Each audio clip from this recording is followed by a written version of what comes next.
When you're white and you start in hip hop, you have this in the 90s especially. You have to be humble when you're like a white Jewish kid that comes up. I guess getting respect from your peers is a very hip hop kind of way.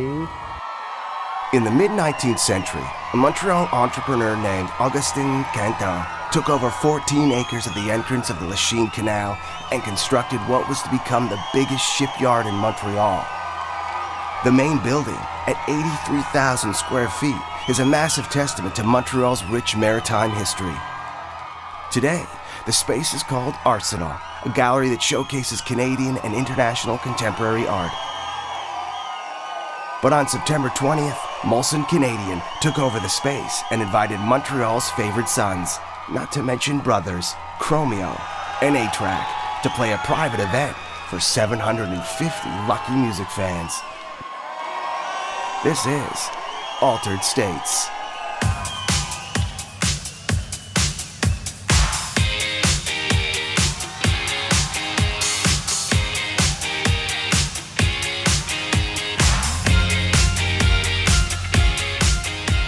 We were my brother's ushers at all his early shows, right, P? He used to drive us to the show. We snuck him in at Purple Haze at Voltaire. Voltaire, I was gonna say. He would stay in the alley, yeah, in the alleyway. Yeah, or in the club manager's office. I would hide. I was 12 years old. We were Alain's glorified drivers and schleppers. Those are my early shows. Yeah. Shout out to Ricky D. Yeah, shout out to old Ricky school OG of Montreal. Yeah. Those promoters used to call my parents' house, and I started scratching before my voice changed. And then when they called to book me again, and one day my voice was lower, they're like, no, seriously, can I speak to A-Trak? They're like, come on, Dave, pass the phone to your brother. That's ill. Yeah, so many memories.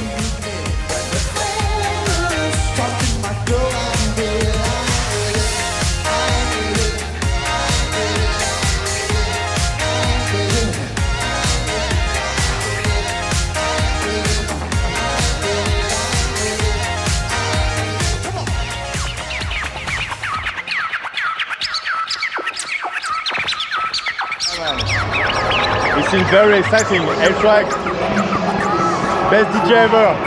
So I have to go. It's starting. Peace.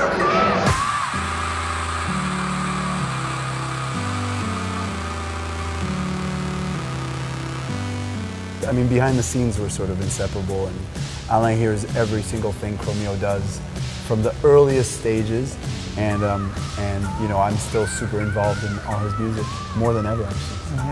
I have a video somewhere of Dave singing Mama's Boy before it was actually recorded, where he was like singing the chords. Air piano, boom, boom, boom, boom, boom, ding, every instrument and the vocals. I gotta find that. Montreal was fun back then because it was still a bubble. It was kind of removed, so we had our own thing going on. You know, we would drive to New York and come back, but we had our little world, our little bubble. Now everybody's kind of on everything at the same time. It's boring, and everybody speaks English well. Yeah, you still don't speak English. Yeah, I'm one of the last. I'm the last true Quebecer, man. Yeah, for real.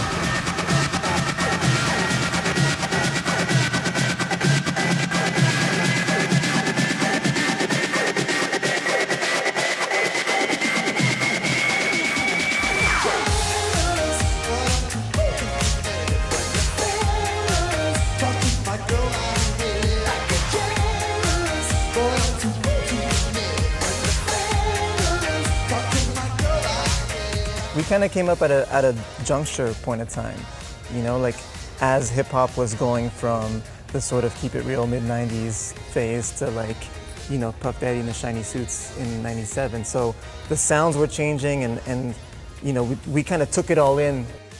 We grew up digging for records, digging for samples, and our whole musical culture comes from, you know, that of digging for samples from a hip hop perspective. And Montreal had the illest record stores. Yeah. And then we were like, we sort of branched out to making other kinds of music. Yeah. You know, first P&Me with Chromeo, and then Menu. Yeah.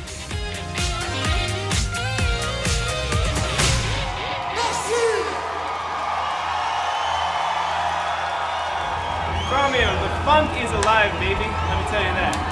Cheers, Mr. Wavy out. Yeah. What's up?